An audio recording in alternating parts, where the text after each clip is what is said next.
Hey, everybody, welcome back to another episode of the Wisconsin Investor Podcast. I am your host, Corey Raymond. And again, as usual, I have another amazing guest for us today. This is actually our second try today. So we're going to talk about that. My internet cut out on our last one. So we decided let's just scrap it and start over. And so we're going to get into that in a second.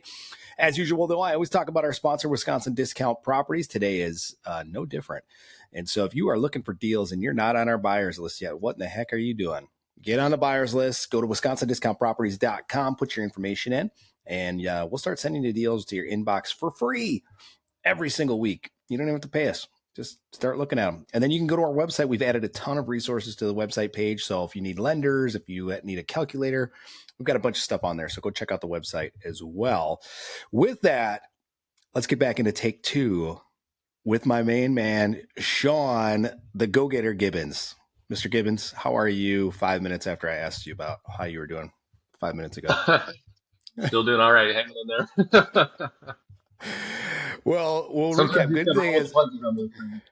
yeah, I thought maybe we could hit record. So we were recording and my internet cut out for some reason. And then I came back in and it was still recording. And I thought this is going to be an editing nightmare. Let's just try it again. So if the internet cuts again, Sean, maybe we'll just edit this next one and keep rolling. All right. Okay. So, all right. But that being said, for those of you guys that don't know Sean, and I'll let Sean introduce himself and tell a little bit of his story in a second. But how I got to know Sean was he actually worked for us in our acquisitions department. So a few years back, we made a pretty big effort to start going after some multifamily stuff, which we're actually starting to do again coming up, Sean. So, not that you want to come back anytime soon. I'm just saying. But Sean was a big part of helping us acquire some multifamilies and wholesale a bunch of multifamilies. And we actually got our biggest wholesale deal ever that Sean was a part of when he first, I think it was like one of the first things he was involved with was one of our first biggest wholesale deals. Paid for himself for years and years to come with that one deal. So we were sad to see him go. He eventually flew the coop, and he'll tell you why he left the company here and what he's up to nowadays. But Sean, give everybody a little background on how you got started in this real estate game.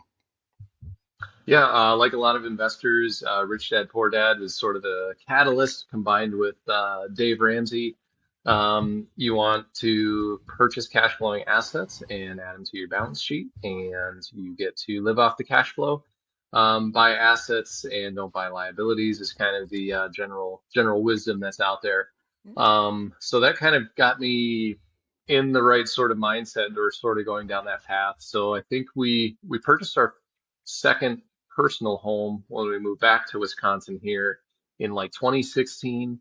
And Okay. then a couple short years later, we ended up house hacking into our duplex. So we had used the 5% down, and then funds from the previous house to move into that. And then Nice. that's when we first started receiving rent, which was awesome. Yeah. So then fast forward to WDP. WDP was great. That's where I really sort of sharpened and just was able to dial in on exactly what investing looked like, what it looked like to talk to sellers and talk to investors and go through the entire process, start to finish, from acquisition through the transaction, through the wholesale assignment. So it was really interesting and gave me a lot of confidence to just understand risk a lot better, certainly run my numbers, especially when you're on the multifamily side, commercial side. Mm-hmm. You have to be dialed in. You have to know what you're talking about when you're talking to those types of sellers. And it was a trial by fire, and I had a lot of uncomfortable conversations early on. But that's how you learn.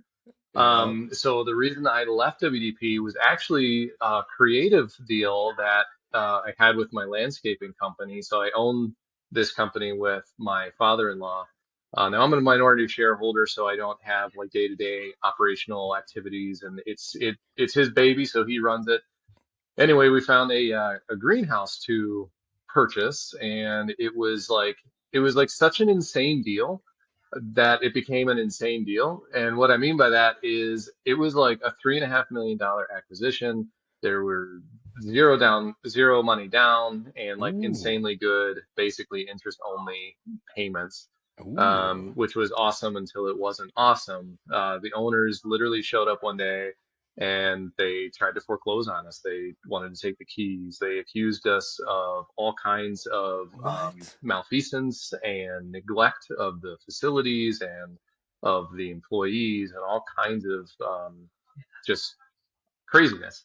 What? So, uh, so it was around that time that, you know, I'm sort of in this like investor bracket, but then I also have my W-2 working for WDP, and then I Yeah. also have sort of the side piece going on of this landscaping company. And I mean, it was like running into a brick wall. It was like all of a Oh my sudden God.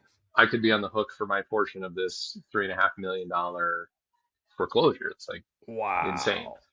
Because I don't have a fraction of that money. It's like it's just a Wow. crazy amount of money. And so, trying to keep a long story short here, basically, I had to go figure out what's going on, and that was the impetus behind me leaving WDP, and I worked for the landscaping company for the following 2 years. Ultimately, that whole situation, the sellers essentially, when we finally got to mediation, which itself took like a year and a half.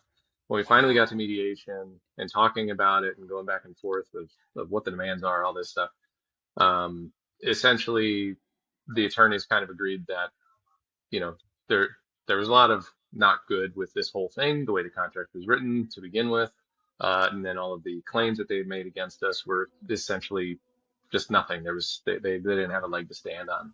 Wow. So we negotiated a $3.5 million foreclosure essentially down to a $20,000 forfeit to walk away. Wow. Which still, in the grand scheme of things, 20,000 is a lot of money, so it was still a kick in the nuts. Yeah. But we were able to walk away with it and close that chapter. So yeah, Oh that was my that was goodness, fun. dude. What a nightmare, dude. I didn't realize that was I knew I now that you once you said that, I was like, oh, that's right. I remember that was going on. Because I was a little bit more removed from the business at that point when you Yeah, were stepping away. So I wasn't in the day to day and getting to hear all this stuff as much as what I am now. I'm much more involved in the business now than I was a couple years ago. And wow, that's really fascinating, man. So when did that get cleared up?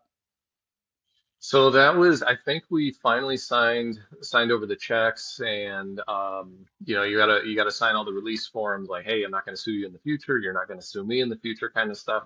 Okay. I think we closed all that out. I want to say it was about a year ago, so about mid-year, June, July 2024, I think. So yeah, it Wow. was that was just that was kind of a wild ride. It was just it was insane. I learned a lot about people. I learned a lot about the legal process. I learned a lot about land contracts. Oh my god. What was your so my gut right now, Sean, is kind of telling me like, I'm a squirrel as an entrepreneur, right? Like I'm like, I want to go do this, I want to do that, I want to do this, I want to do that. In fact, the mastermind I belong to, I'm physically I wasn't able to go there, which is sad. I try to go to every quarterly meetup, but wasn't able to make this one. And so I was tuning in virtually. And again, like my brain is just like all these things I could be doing, right? But we're limited in our time and attention, and we've got kids, and it's like that they deserve a lot of attention right now when they're growing up. And so I'm always kind of battling myself, like, should I go down this path and do this other venture, or should I just stay on the path I'm on and just keep it simple and whatever? You kind of had a lot of things, it sounds like, going on at one time. My gut saying your advice might be just pick a lane and stick with it, but I don't know. I'm really curious because I want to hear what some of the lessons that you learned from that experience. Now that you've had a Yeah, little time to reflect back on it. yeah. I kind of take the Bruce Lee approach. So he has this famous quote, and I'm sure I butcher it if I tried to quote it, but it essentially is like, make like water, so you imagine water running down a brook and you see the rocks and stuff and the different obstacles. Well, the water doesn't fight the rock. It just moves and goes Mm, goes with the flow, right? yeah. So I kind of view my investing journey much the same way. So, like, if a deal comes up where I could acquire a greenhouse, that means I get to essentially buy um, the supply chain for my landscaping company. It seems like a good deal. So what I'm going to do is I'm going to pull at that thread to see if it's a deal and if it continues to be a deal. And in hindsight, of course, like I said, this was an insane deal that was too like it was insane. So I learned a Yeah. lot of things, but at the time, that was one of the things that sort of drew me in is every time I was sort of like, yeah, I really don't think this is work. Like, we got to run it off of the cash flow that it's already producing. Like, we don't Hmm. have a whole lot of extra capital to bring in to sort of like reposition into like a new thing. Like, we're really just trying to buy something that exists that we can also benefit from on the purchase side of things for the business. And then it was just every time we tried to step away, we were brought back to the table of like, well, what if we did it this way? Oh, well, yeah. Well, what if we did it that way? Maybe that could work. And so then we kind of went down that thing. So one of the bigger lessons I learned was, choose your partners well, which Okay. which is really hard because it's like a business. It's like a job interview combined with dating. Like you you Yeah. can't have a partnership with somebody that you don't know, or you can, but it's gonna you're gonna have some difficulty. So then, yeah, sort of the following this sort of fluid approach, like, is how I ended up with being a partner in Genesis Impact Sports, which is an Mm. indoor shooting range in Appleton, which is like totally a different business model and everything. But my good friend, he calls me up one day and he's like, "Hey, remember when I told you a while back that we could end up owning a shooting range?" Like, yeah, well, it's happening. So we were talking in the bank. There's sort of a short sale situation going on, and we have the opportunity to step in and make something happen. And I said, okay, well, I have no money, so I can't pay for anything, and I have no time. So, but obviously, I'd love to be involved somehow. Yeah. So if we Yeah. can figure out a way to make that work, and it was one of those things where it just kind of pushed it away, initially, and Yeah. then it sort of kept coming back of like, well, what if we try this way? What if we talk to the bank? What if we this, that, and the other thing? And we ended up buying the distressed assets for significantly under market price, which means that we had equity there, which meant that the bank lent almost the full amount that we needed, Wow. which meant that we got into it very low money. The downside is that, again, it was supposed to be an established business running on its own. Definitely had some management issues that needed to be sorted out, some back end financial stuff taken care of. But it was this established company, established customer base, and all this stuff. But in the middle of negotiating, all of a sudden the seller shut the doors, and he announces on Facebook and to everybody, "Hey, we're no longer in business." So we went from an established business with 5,000 some odd social media followers to zero. Okay. Wow. So we had to shift strategy from purchasing an established but distressed business to now we're doing an entire rebranding and a startup. So again, this was like a lot of conversations with the different partners. There's four of us involved, so a lot of different conversations. Like, are we leaning into this? Are we pulling out of it? What are we doing here? Yeah. And the consensus, generally speaking, was, all right, let's move in, let's move in, let's move in, because we all see the opportunity. So that's been, I think we opened the doors in March of 2023. It's now September of 2025. And it's stressful. It's like a black hole for money. Just- Wow. you want to buy inventory, but you can't because you have a rent bill that's due, and you've got payroll, and you've got all these different things going on. Dude, you Um, are you are making me love real estate more and more the more we talk because yeah. I'm like listening to this. It's like I've always been interested in like acquiring some kind of business or something, right? Like, as the squirrel in me, right? As we said. Mhm. But man, there's so much that goes into that versus like, for me, I talk a lot about like, especially if you're a burr investor, find deals and find money once you have a good management company. Very simple process, right? You run your Yes. numbers. If it meets the numbers, boom. There's obviously stuff that can blow it up that you didn't check in your due diligence or whatever, but usually you kind of know what those items are.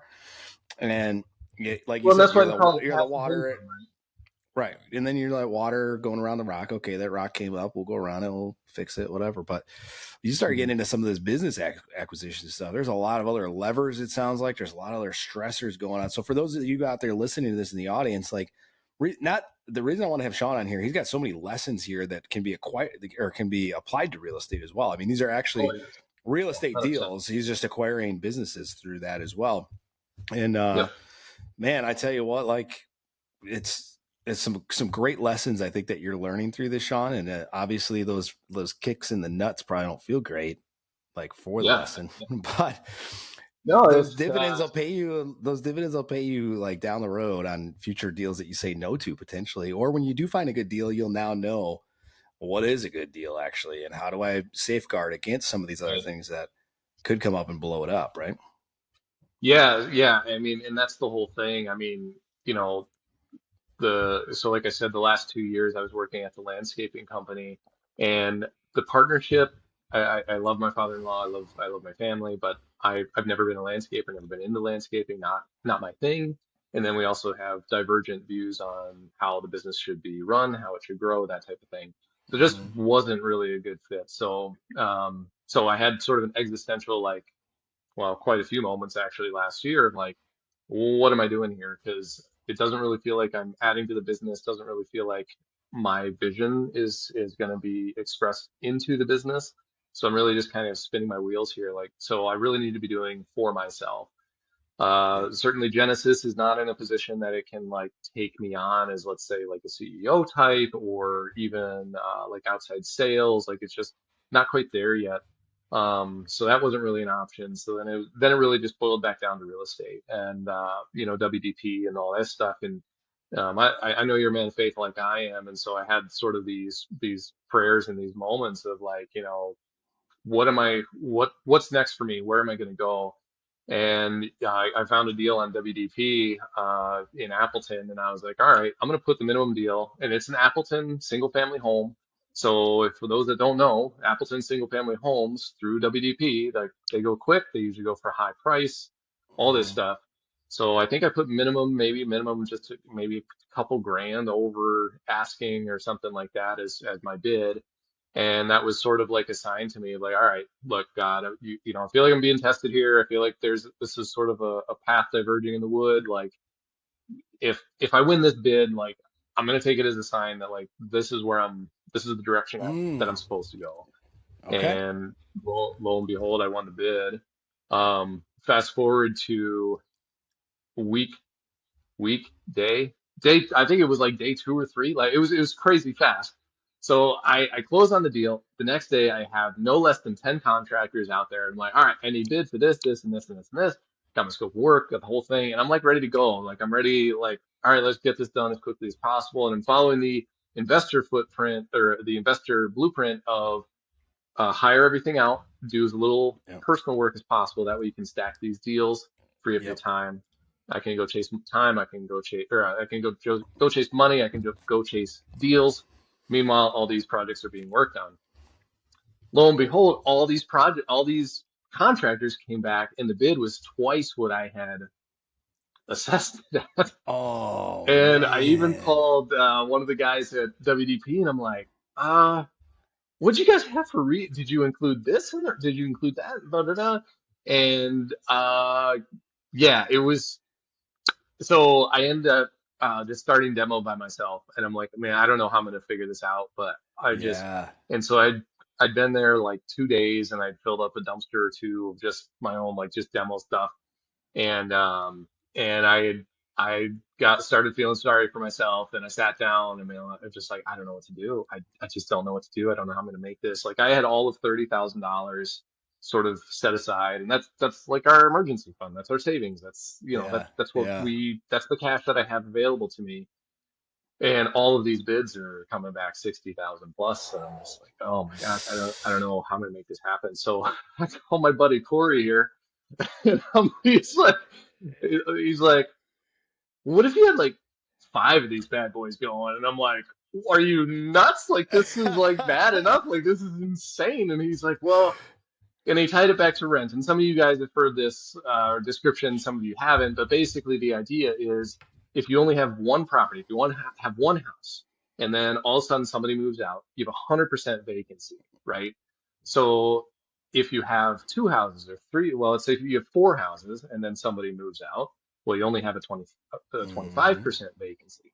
So Corey was applying that same model to my flip house of if you have five of them going and one of them goes bad, well, you're probably in a better overall financial position. And we can talk about like more in like the loans and stuff and how all that works, Mm-hmm. but essentially that was like to me that was another like sort of sign from God, so to speak, of like, I felt called to do this. I felt like this is kind of where my life has led me. So like either it's a business or it's not. And a business Right. does not consist of one deal. A business consists of multiple deals and moving forward into that.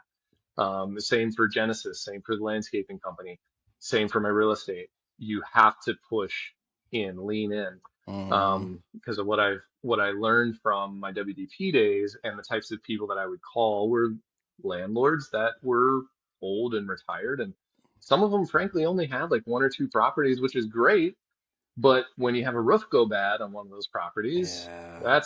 that's an entire year's worth of rent in some cases, just going 100%. to one capital expenditure. And that's my perception of my limited experience of like that's sort of where people go wrong in this field is they Mm-hmm. get to a point and then they stop. Well, then the pig stops feeding itself and it dies. Yeah. So your really only option to keep it moving is to continue to lean into it and figure out the problems on the way. Yeah. So, Sean, was that sound advice now that you've had a little time to marinate on that and take some action on it? Or do you think that was maybe not the best advice? Because I know you got some other It's challenges going on too. So, yeah. It's kind of a mixed bag. Yes, it okay. was good advice as far as like leaning in, but just because you lean in doesn't mean things get easier. Right. So it's now September. So I've literally been doing this like almost exactly a year. So September 16th, I think was my last day last year. So now it's September 9th or whatever. Um, and in that year, I've done six projects. So I've got two that are basically still being worked on, but they're both, or the one is listed. Out of those six, only three have sold. Mm, Um, let's see. Sorry, I've got my thing up here. One, two, three, four. I'm sorry, four have sold out of okay. six. And the final two, one I'm in default on for my hard money by like 2 months. Thankfully, they've been very gracious with me, and I give them regular updates, and we're like lowering prices and trying to get this thing moved. It just hasn't yet. I'm putting even more money into the rehab that I'm already upside down on. I have a contractor lien against the place. We ended up in this whole dispute over the final bill. So I've got to clear that out in order to get to the closing table. The one project I had, again, I'm like flipping. I'm like trying to build up cash reserves in order to make a bigger acquisition like a multifamily or something along those lines, something a little bit more Hmm. stabilized to just give me passive cash flow, right? And I tell you, man, it's been tough. So this cabin that I had up north, same thing, just looking to flip it. I put in, I don't know, 16,000 on it or something. The real, so sort of light rehab. And same thing. That one sat for a few months, and I had it listed. And she even went to like a couple networking events and handed out flyers of the like. She really went and put in the work. And then in the meantime, I have like a post on Craigslist. I got a post on Facebook. I'm joining all these groups within the area and without the area of just trying to get this thing dispersed. And I probably fielded about 50 or so inquiries. And that's not even an exaggeration. Like there was a Wow. lot of people that were asking, but they were like, oh, how much land does it have? How much land does it have? They're like an acre. And anybody that's ever shot for an up north cabin knows that people are looking for land. And Yeah. in addition to this, this particular property is also completely off grid, so it runs off of a gasoline generator. The closest electrical that I didn't know prior to purchasing it, closest electrical was like a half mile north or a half mile south of the road. And when I called the utility, they had no plans to expand at all. And they're like, well, if you can get 20 of your neighbors to sign a petition or whatever their form is, Wow. then we can add you onto the schedule. I'm like, there's not even 20 people on the road. Like, it's, it's not happening. So, Oh my goodness. It's like the whole town up there you got to get the sign. oh yeah, exactly. So it's just not all right. So that's not going to happen. So then, but this one person that had reached out a couple times, she's like, would you do like a rent to own thing? And I tried to put her Hmm. off for a while. And then ultimately I was like, all right, let's see how this works. So I went through the refinance process. And I told her flat out, I was like, my plan is to sell this. I said, we're going to walk this path a little bit and see if this works out as a business partnership, because that's what it is. Mm-hmm. And if it doesn't work out, I just need you to understand that until we get something figured out, like I'm going to keep it listed and whatever, and somebody could bump you out as the potential buyer. So I was very transparent, very upfront with her. She appreciated all that, and then ultimately, that's exactly what happened. I refied. I went through all the numbers with her, and so now I'm selling that essentially under land contract. So Nice. yeah, so it's like it's a win. It's a win. So I really struggle Yeah. with it because it's like I wanted to accomplish it a certain way, but Right. sometimes success doesn't always look the way that you want it to. For sure. So I did technically sell it like I intended. It's going to take a little bit to pay off. So that's a 5-year note that I'm working out with her. Okay. But at the end of the day, I'll probably make 20, $25,000 more than what I had originally had it listed for, due to the Wow. interest that she's paying over time. So, So now you and I talked a little bit about this yesterday, Sean. Is this an actual rent to own or is this a land contract? Because you used both of those terms. yeah, so I hope my lender's not listening, but Don't it's, share this with us. Yeah. Keep this one quiet. yeah. In all practical cases, in a practical sense, it's really both. So I had her sign a lease with me. That helped me get through the financing piece on my side, because they want to see a signed lease for an Mm. actual amount of money. They want to see a deposit on in that, those types of things. Mm-hmm. Well, then separately, I set up with her directly a land contract. And I explained all this to her. This is all very transparent of like, all right, this is what I need in order to secure my financing. This is what you and I are going to operate off of, is this land contract. And so that laid out Okay. all the everything. So there was a little bit of a judgment call there because I could either do a rent to own, but then I'm still the landlord and I've got to deal with the calls in the middle of the night and Mm-hmm. management and like all those things. And it's only like a 2, maybe 3 season cabin. Like Mm-hmm. it's rough. Like I said, it runs off of a generator power, and she's very, she was very insistent. I'm robust. I'm from up here. I've lived like this before. Not a problem. Not a problem. Not a problem. I got a friend who's a contractor that can help me winterize and like all these things. And I'm like, all right, because I don't want that call in the middle of February when it's negative 30 Right. degrees outside and you're Right. trying to back out of this thing. And so we verbally set that up, and then also in the land contract, it's very, very clear that this is your house. So if the roof blows off, like it's just like you would be buying it from a bank. Like you're responsible for Mm-hmm. taking care of those things. So So did that's how she it's. list you as an additional insured on the mortgage or on the insurance and all that good stuff? Is what Yeah. you told So her? the way I did that, since I need insurance for my mortgage, is Mm-hmm. I'm just holding the insurance. I'm escrowing all the funds and paying the taxes as well. So it's almost like a hybrid thing. And then this is where relationships really come into play, because As I say, it takes a lot of I don't trust. know legally how this works, but I like it. I Yeah, like your yeah. creativity here, your problem So solving. because I have a lease in place, I have a tenant, so now I have a rental insurance policy essentially. So if something goes wrong, I just am the one that has to front the deposit and all that. However, that gives me the security and the control of I'm the one holding the insurance. I know that I've got the right coverage. I know that everything's going to be taken care of. I've got the deductible and reserve, all that type of stuff. Yep. So, um, yeah, that was a fun way to get creative. I mean, I like the creativity. I would just say for the audience, you may want to consult an attorney before you do something like this or what Sean's doing here, Yeah. because there are some risks to what Sean has put in place here. You know, a couple things are she could go either way with this, right? Like if the roof blew off because she has a lease in place, the risk is Sean could be on the hook for that, regardless of the land contract he has, right? A judge may look at that and say, well, your land contract's irrelevant because you got this lease, right? And so they could cancel out.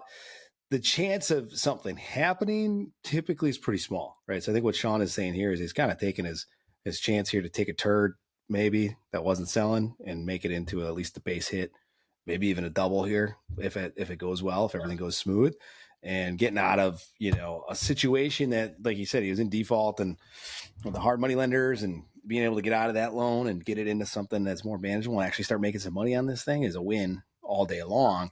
How you get there is how you get there. Now, so when I do a rent to own, I typically explain to them that this is their house. So I do it more verbally. Like, I don't have that instrument of the land contract. I do it more verbally. I do tell them though, hey, if something big happens, the benefit is I am still the owner. So that is the downside of the rent to own. I still got to fix a furnace that breaks, or, roof that goes out, or, some of the bigger ticket stuff. But I tell them, like, hey, if you got a hole in your screen, fix it. If your sink leaks, fix it. Don't call me for that stuff.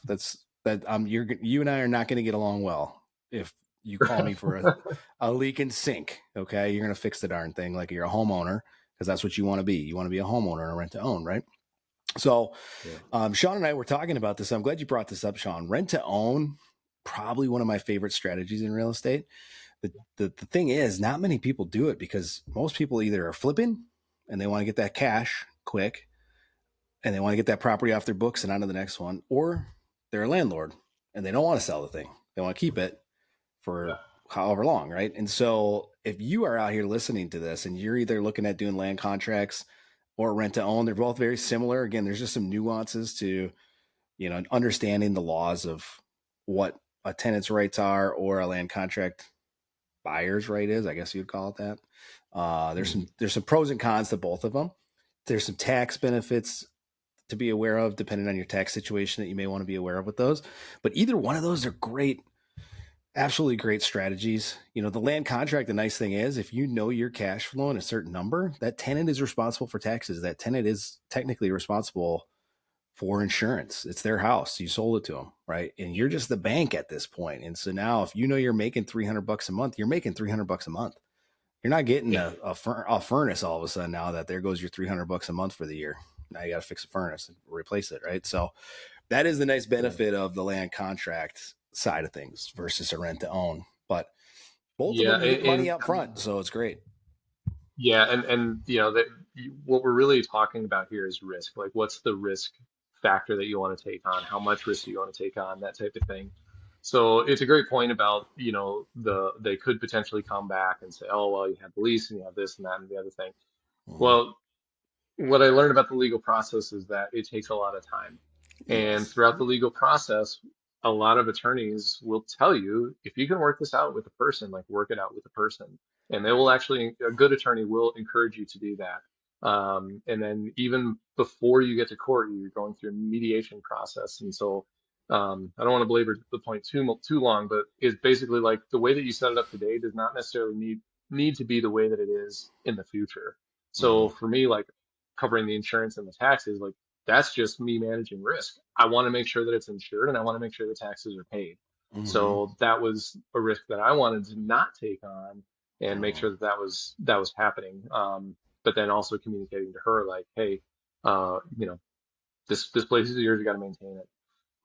And the beautiful thing about this is, I took a situation that was pretty dire. Like, it just wasn't a good situation. Like, and then we just turned it into a real opportunity. And at the end of the day, a lady who has overcome drug addiction, like, she told me her whole life story. Like, she overcome drug addiction. She's got, some kids. She works as an in-home caregiver. Like, she's just really had a difficult life, but she's also turned it over quite a bit.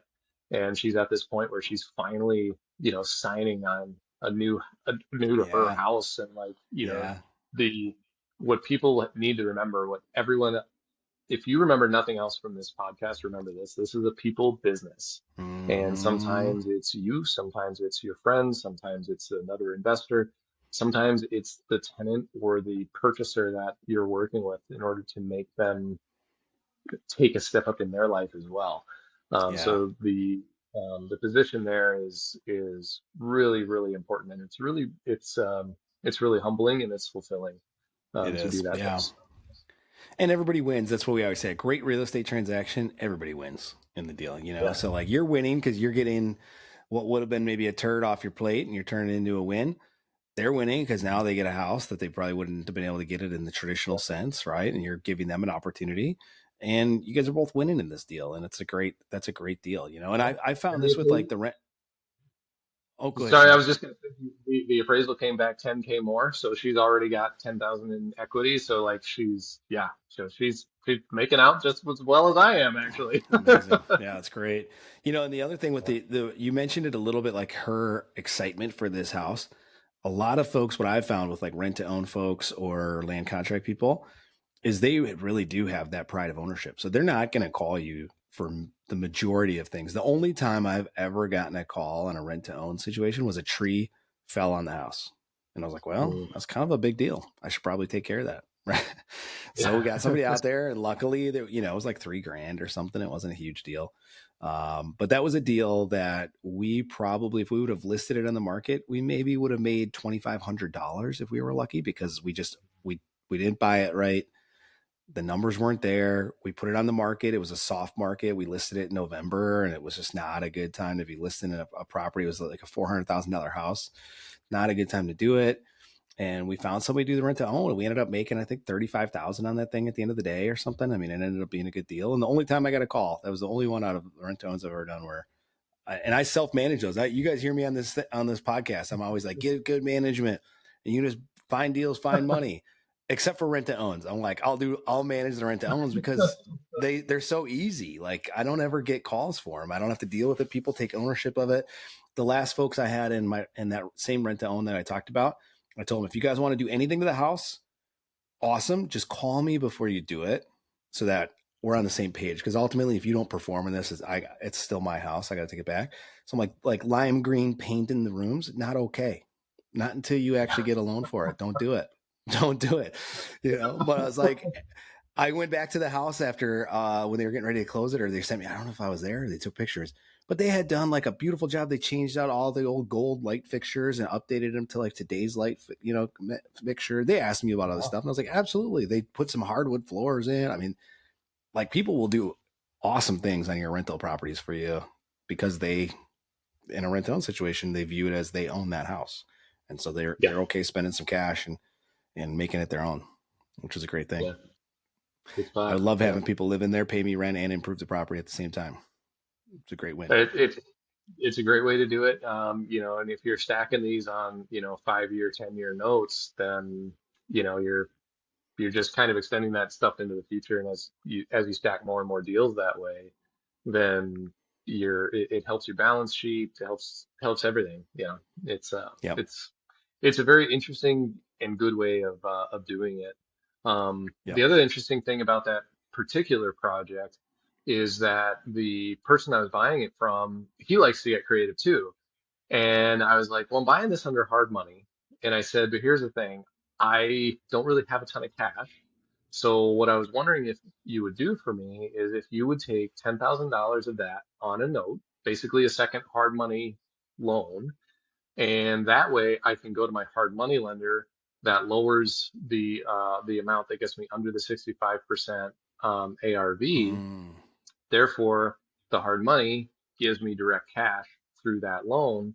And then the way I worked it out with the seller is that he was going to get paid back because he knows I'm a flipper, and he's, yep. I said I'll pay you back at the end of the project just like I would my hard money. So that was a real nice way of, like, it also helps to work with people who understand things like hard money and lending Mm-hmm. and stuff like this. But it was huge because it covered nearly all of the rehab. So I was basically $0 into the thing. And then when I went to refinance, um, luckily the numbers worked out. The appraisal, like I said, came back 10,000 more than I had expected. So with the closing costs and everything else, I ended up walking away with a check of $117. But But you paid off the hard money and the other I paid guy. off the hard money and the loan. And the loan was a bit of an emotional sort of roller coaster there too, because my money's starting to dry up. All of my cash is deployed onto these different projects. Hard money goes so far, but you've still got a gap that you usually have to cover. So Mm-hmm. most of the flips that I had had up to that point, hard money covered maybe the first 10 to 15 for most of them. But then you still got to cover the rest of whatever the rehab is, right? Mm-hmm. Um, so so as the sort of mountain starts crumbling underneath me, and I'm starting to really feel the financial pinch, and like I'm not sure if the appraisal is going to work out. I'm not sure if the refi is going to work out. I had approached the seller and I was like, look, man, I know we have this note. I said, it's kind of a long shot, but would you consider taking zero or potentially like a significant discount off of our prior agreement?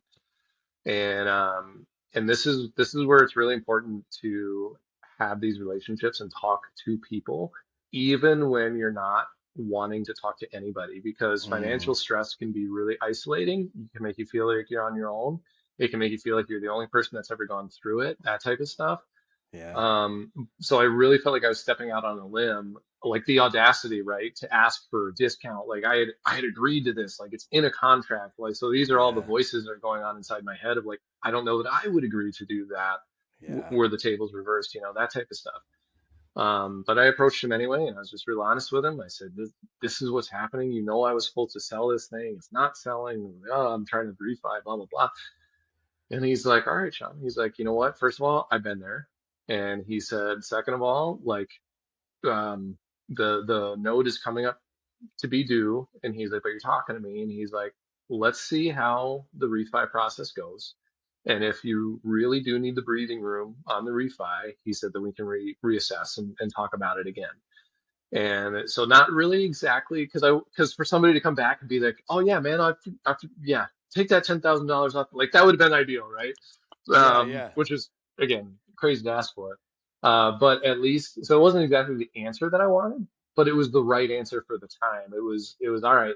Let's slow walk this a little bit. Let's see Took a where little this is gonna pressure come off out. you. Yeah. Yep, take the pressure Yep. off. Like I'm not gonna come here and try to sue you and like all this stuff. Like I understand you're going through a financial hardship, so it's more of like a forbearance situation of like, let's just kind of walk this out a little bit. And because at the end of the day, there are still options. And that's one of those things that when you're in those financial situations that you just feel like there's no options. You feel Yeah. like it's the end of the road. You feel like you're just waiting to walk off a cliff. Yeah. You're just waiting for the banks to show up. You're waiting for the movers to show up and take everything that you own and stuff like that. Yeah. So that's just one example of like really lean on your relationships with these people.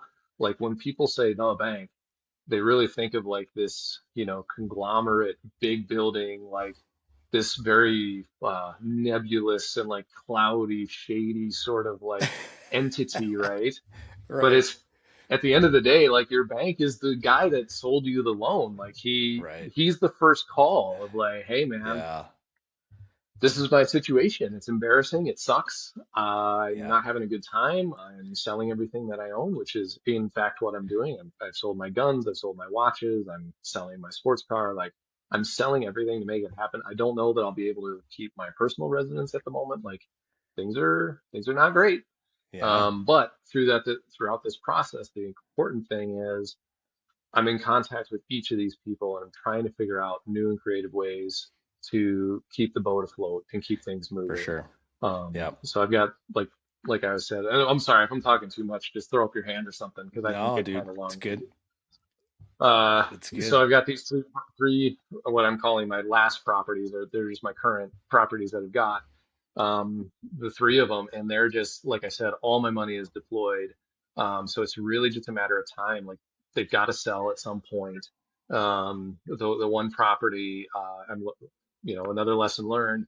It has a poured concrete porch in front of it, and it's buckled and it's been patched and stuff, which was a judgment call from the flip perspective because it was very much budget.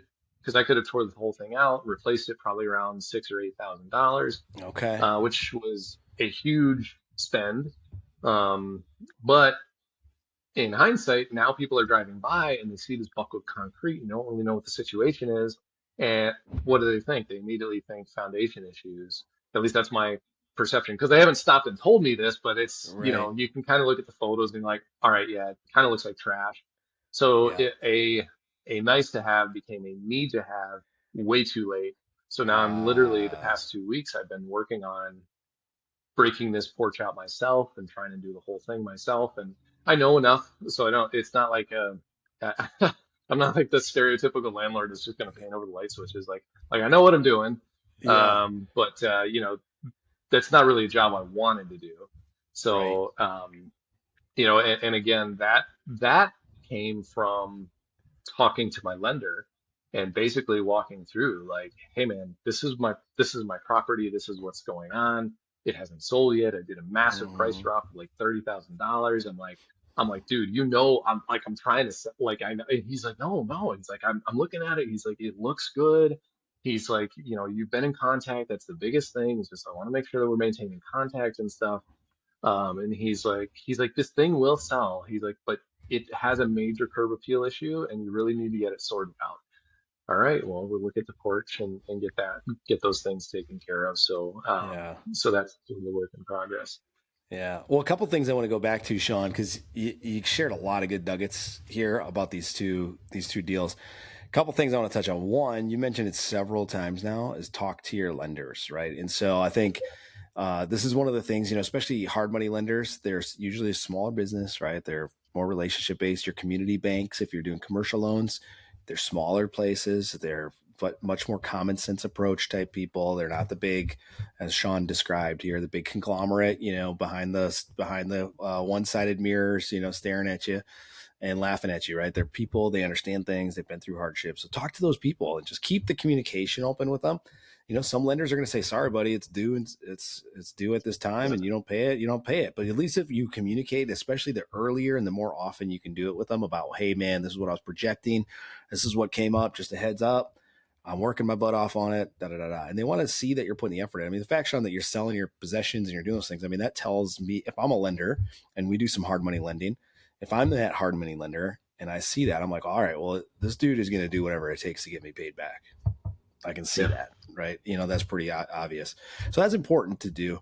Another thing I want to touch on too is, the personal sacrifice piece of that, right? Like you believe in what you're doing. You've seen so many other people be successful in this. You've been successful in this to some degree. You've had hardships here on some of these deals. You're making it work, but that you can do it. That's possible. There's just this moment right now that you're going through some tough spots, but you're doing what you got to do. You're making those personal sacrifices to make that Yeah. happen. And then the last piece I want to touch on here about that was about that second mortgage piece of it. So let me ask you this. So I want to clarify this.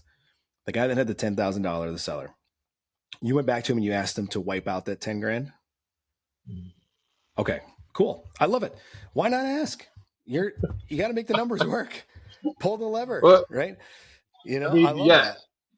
Well, and it pays to help. It helps to know who you're talking to. So the person I Mm-hmm. was talking to is a wholesaler. So presumably he made some level of an assignment fee on the property anyway, and then Mm-hmm. extended me the $10,000 note. So there's not really Kind of like cash air at money play, if for that makes them. sense. Right. Right.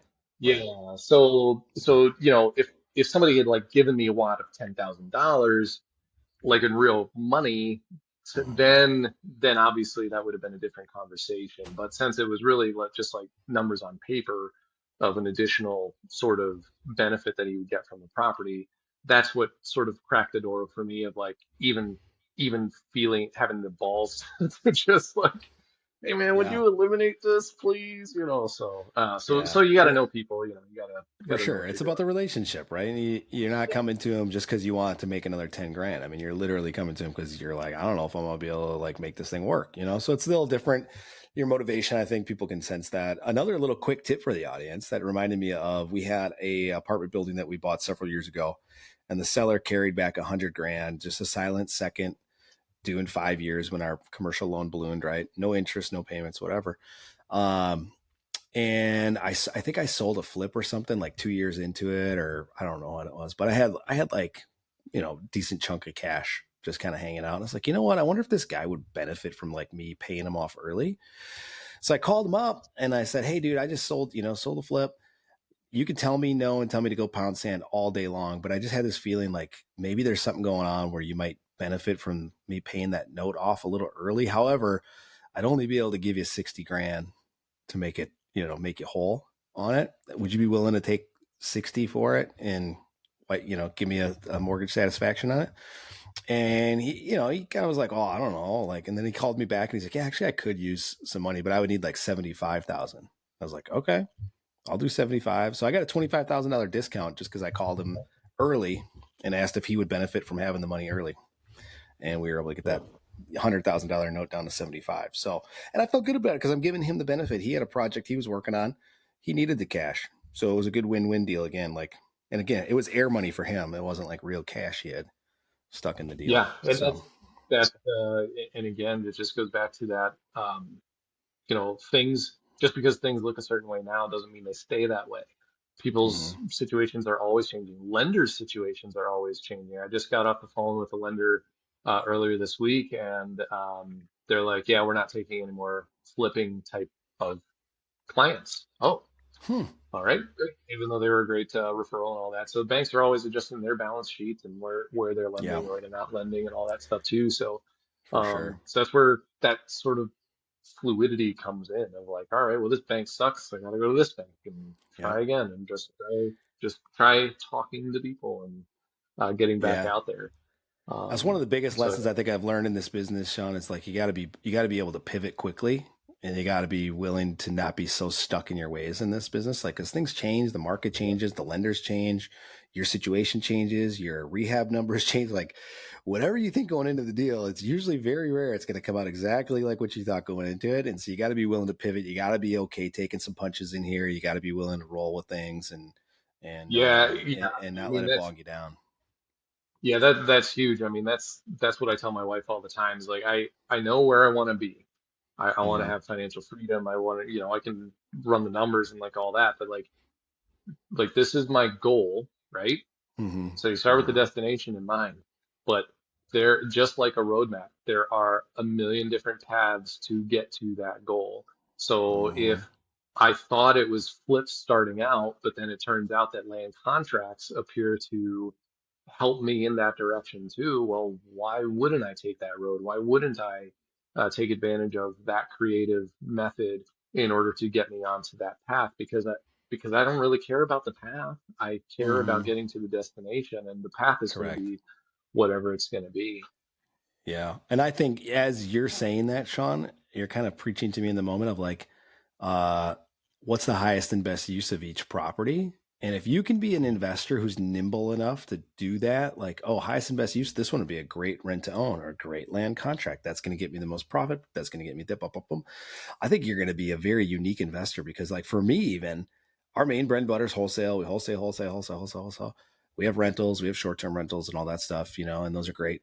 But if I had structured the company differently from the jump or restructured everything, which would upset the apple cart here quite a bit with our employees, I think, and could just take every deal and be able to be nimble enough to get it to its highest and best use. I mean, I think that profitability skyrockets. And there's something to be said about staying in one lane and just becoming laser focused on one thing. As you kind of mentioned, you got too many things going on. I mean, it could certainly derail you as well. But just some food for thought for those of you out there listening about to this. Like, hey, if you're well versed in several different exit strategies, maybe you can pick up a few more extra deals a year and exit them a little differently than maybe most other people are looking at deals. And that might push you over to hit those yearly goals that you have to hit some new marks for yourself. So, well, Sean, this has been awesome, man. I'm glad that we got to restart this because I think the second one's even better than the first one. And I mean, there's so many lessons in this for people out there. There's so much great nuggets in here. And if anybody would want to get a hold of you, Sean, just talk through what you've learned or anything else that you've got going on. What's the best way for somebody to get in touch with you? Yeah, I'm probably on Facebook too much, but that's probably the best way. Okay. Sean Gibbons at Facebook. Or if you want to, you can email me, seanw.gibbons@gmail.com. And yeah, I'm happy to meet with everybody. Just a quick story on my sports car that I'm selling. So I have that. I'm really channeling my Pace Morby of making creative deals happen. So I probably coached, three or four people just through the process of what financing looks like, what personal Yeah. financing looks like, and explaining that even just the correlation between down payment and how that affects your monthly payment and stuff like this. It's kind of a really interesting sort of turn. I never really expected myself to be sort of a teacher in a sense of like Sure.